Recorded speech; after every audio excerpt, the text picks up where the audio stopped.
14वीं से 17वीं शताब्दी के दौरान यूरोप में रचनात्मकता और नवाचार के अचानक विस्फोट की वजह क्या थी? पुनर्जागरण के रूप में जाना जाने वाला यह काल आज जिस दुनिया को हम जानते हैं उसमें किस तरह से बदलाव लाया? पुनर्जागरण में आपका स्वागत है।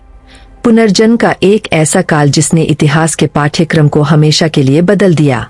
इस वीडियो में हम इस उल्लेखनीय युग के दौरान उभरी असाधारण सांस्कृतिक और वैज्ञानिक प्रगति का पता लगाएंगे। पुनर्जागरण से पहले यूरोप की विशेषता मुख्य रूप से मध्ययुगीन काल थी, जिसे अक्सर अंधकार युग के रूप में जाना जाता है। लेकिन 14वीं शताब्दी में इटली में एक चिंगारी प्रज्वलित हुई, जिससे सांस्कृतिक और बौद्धिक पुनरुत्थान हुआ। यह पुनर्जागरण था एक ऐसा समय जब कला, विज्ञान और विचार फले फूले। अनुभाग 3, प्रमुख हस्तियां और उपलब्धियां।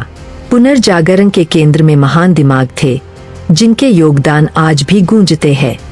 पुनर्जागरण पुरुष के प्रतीक लियोनार्डो दा विंची ने कला, इंजीनियरिंग और शरीर रचना विज्ञान में उत्कृष्टता हासिल की। मोनालिसा और द लास्ट सपर जैसी उनकी उत्कृष्ट कृतियां दुनिया भर के दर्शकों को आकर्षित करती है। माइकल एंजेलो, एक और महान हस्ती, ने डेविड जैसी अपनी मूर्तियों और सिस्टिन चैपल की छत पर अपने लुभावने भित्तिचित्रों के साथ एक अमिट छाप छोड़ी। ये कार्य मानवतावाद और मानव रूप की सुंदरता पर पुनर्जागरण के जोर को दर्शाते हैं। विज्ञान में गैलीलियो गैलीली ने ब्रह्मांड के बारे में हमारी समझ में क्रांति ला दी।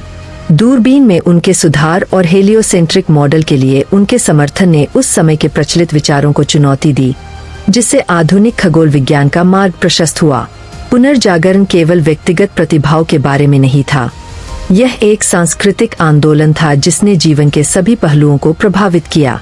कला अधिक यथार्थवादी बन गई और मानवीय अनुभव और भावना पर केंद्रित हो गई।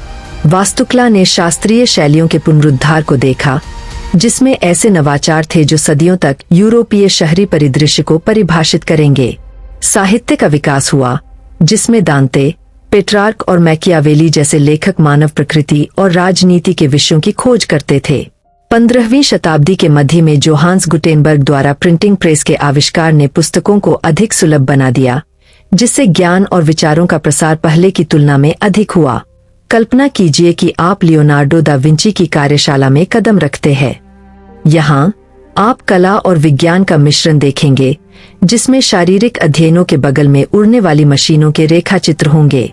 लियोनार्डो की जिज्ञासा की कोई सीमा नहीं थी और ज्ञान की उनकी अथक खोज ने पुनर्जागरण की भावना को मूर्त रूप दिया। पुनर्जागरण ने आधुनिक दुनिया की नींव रखी।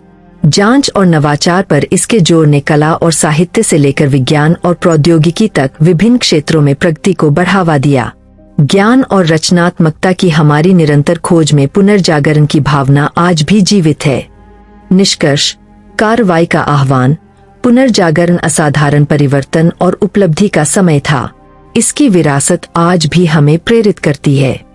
अगर आपको इतिहास के सबसे परिवर्तनकारी काल में से एक के माध्यम से यह यात्रा पसंद आई है, तो अधिक आकर्षक ऐतिहासिक कहानियों के लिए लाइक, शेयर और सब्सक्राइब करना न भूलें। पुनर्जागरण का कौन सा पहलू आपको सबसे अधिक आकर्षित करता है? हमें नीचे टिप्पणियों में बताएं।